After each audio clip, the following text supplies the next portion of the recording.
1인당 국민소득 3만 달러 이상, 인구 5천만 명 이상의 조건을 만족하는 국가를 가리키는 용어입니다. 국가 경쟁력을 갖춘 국가는 높은 1인당 국민소득과 함께 어느 정도의 인구 경쟁력도 가지고 있어야 한다는 의미입니다. 그래서 스웨덴과 같이 개인 소득이 매우 높지만 인구가 적은 나라는 여기에 해당하지 않습니다. 한국은 2019년에 가입했습니다. 현재 가입되어 있는 국가는 7나라에 지나지 않습니다. 자본주의는 부의 축적이라는 면에서 독재 공산주의 국가와의 경쟁에서 승리했습니다. 하지만 모든 계층을 만족시킬 수 있는 이상사회는 없습니다. 동전의 양면과 같죠. 필연적으로 불평등을 낳는 구조입니다. 그렇다면 한국이 불행 강국임을 증명하는 이 수치들은 자본주의의 당연한 결과이고 자살과 빈곤을 사회의 책임으로 돌리는 것은 나약한 변명일까요? 누군가가 목숨을 끊었다는 뉴스 기사들이 지겹도록 쏟아져 나옵니다. 지겨우면 안 되는데, 자살이 일상이 되면 안 되는데 일상이 되어버렸습니다. 어른들은 말합니다.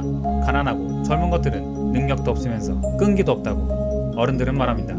자살률이 왜 이렇게 높은지 정확한 이유는 모르겠지만 주요 원인 중 하나는 유명 연예인의 자살을 모방하기 때문은 아닐까라고 말이죠. 자살하는 이유를 베르테르 효과라는 간단 명료한 용어로 일반화시키는 겁니다. 독일의 권위 있는 주간지 디자이트는 1995년 기사에서 노태우 전 대통령의 부정부패에 대해 시민들이 시위에 나선 것이 한국의 민주주의가 제대로 작동되고 있다는 증거라고 칭찬했습니다. 그리고 의미심장한 말을 남깁니다. 시위는 한국 시민들에게 남은 유일한 의사표현 방법일지도 모른다. 시민들은 여야를 비롯한 모든 정치권이 이 문제와 관련되어 있기 때문에 정치권 자체로부터의 공정한 해결을 기대하기 어렵다는 점을 너무나 잘 알고 있기 때문이다 라고 말이죠. 그리고 20여 년의 시간이 지나서 디자이트는 2016년 촛불 집회에 대해 모범적인 민주주의라는 제목을 달고 이제 미국과 유럽은 한국에서 민주주의를 배워야 한다고 평했습니다. 그런데 왜 한국인들은 왜 당연한 것을 요구하기 위하여 1995년에도 2016년에도 거리로 쏟아져 나오게 되었을까요? 왜 이런 일이 반복될까요? 저자인 김누리 교수는 촛불 집회와 관련하여 독일 특파원과 인터뷰를 하였습니다.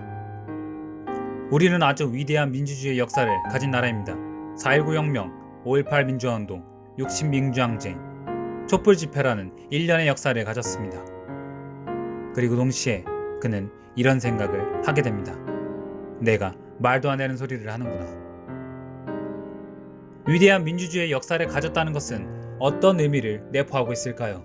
그것은 광장에서의 외침이 사회의 변화로 이어지지 못하고 기득권들의 잘못된 관행이 계속 되풀이되었다는 것입니다.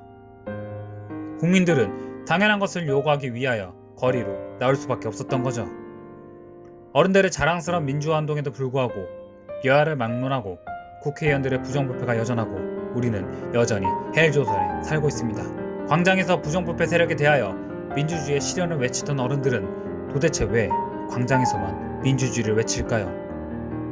세상을 바꾸고 싶다는 열망은 광장을 떠난 순간 식어버리고 가정과 직장과 회사를 지옥으로 만들어버리는 것일까요? 한국이 헬조선이 되어버린 이유를 조선시대부터 이어져온 유교 사상과 자유시장 경제의 필연적인 부산물의 탓으로 돌려버리는 것이 정답일까요? 불행 강국이자 민주주의의 원리가 광장에서만 작동하는 나라, 정상적으로 작동하는 사회 질서에서 어쩌다가 일어나는 개인의 문제로 취급하기에는 불행이라는 녀석은 우리에게 너무도 친숙합니다. 김누리 교수는 그 원인을 68혁명의 유무에서 찾습니다. 사람은 자기 자신에 대해 객관적으로 판단하기가 쉽지 않습니다. 자신의 장점이 뭔지 남에게 조언을 구하는 것처럼 밖에서 우리의 사회를 바라본다면 당연하게 여겼던 세상의 질서가 뭔가 이상하다고 느끼게 됩니다. 1989년 4월 독일이 통일되던 당시에 그곳에 있었던 그가 보았던 독일은 이랬습니다.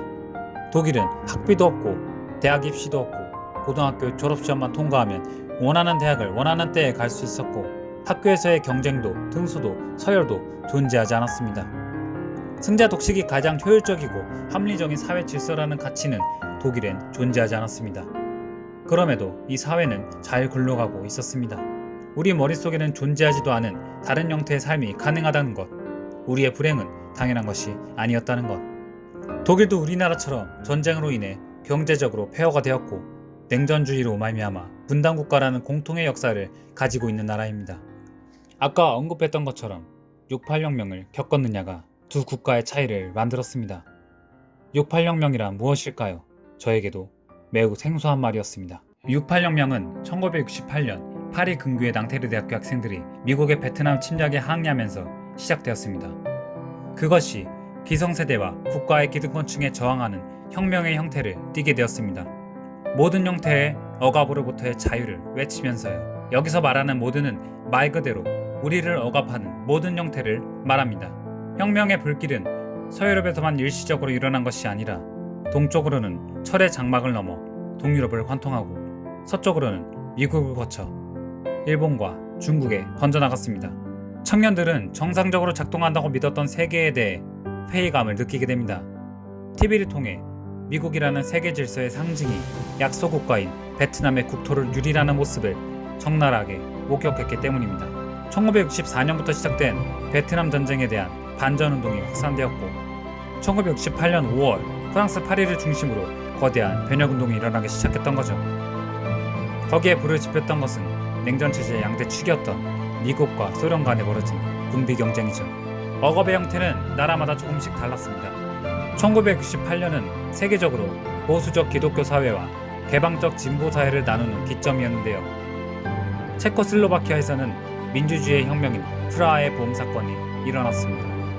프랑스와 영국, 독일에서는 기독교 보수 세력은 크게 흔들리게 됩니다.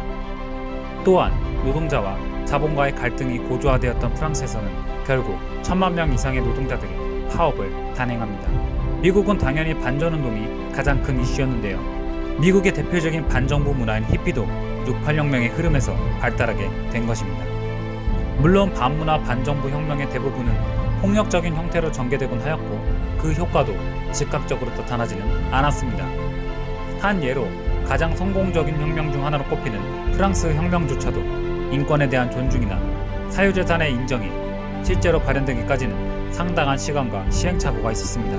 하지만 68혁명이 급속도로 서구사회를 바꿔놓았다는 것은 부정할 수 없는 사실입니다. 이때를 기점으로 전 세계적으로 권위주의적인 사회 분위기가 완화되거나 해체되기 시작하고 소수자에 대한 인권, 동성애, 환경보호에 대한 다양한 의견 존중 등 지금의 서구사회를 형성하는 데 많은 영향을 주었습니다.